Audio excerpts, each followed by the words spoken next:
Sejumlah driver ojek online di kota Palembang menyayangkan atas tindakan oknum Brimob yang ngelindas driver online dengan kendaraan Barakuda hingga tewas. Selain itu, mereka juga nuntut supaya kasus ini diusut hingga tuntas.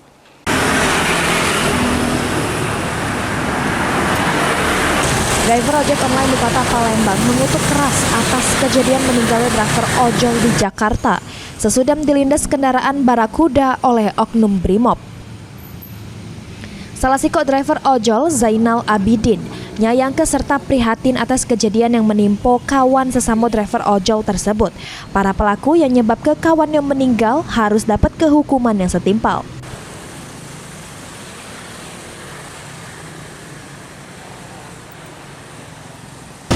Sangat prihatin itu ya.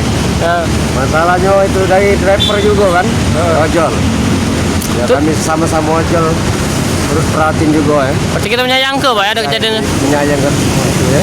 Pak, mungkin Pak bentuk dukungan kita cak mana Pak terhadap rekan-rekan kita yang mengalami hal itu Kak?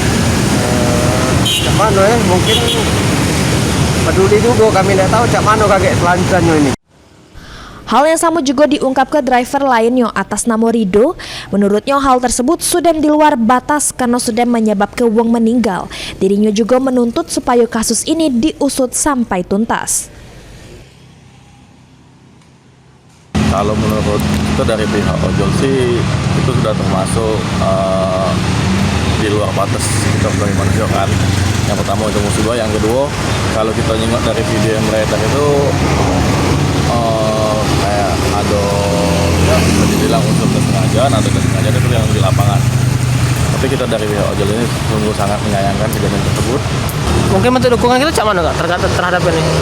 Bentuk dukungan kita sebagai ojol salah satunya mungkin kita bakal ikut turun ke lapangan, dan kita sebagai kawan-kawan ojol ini di lapangan ini sangat mengutuk kejadian tersebut.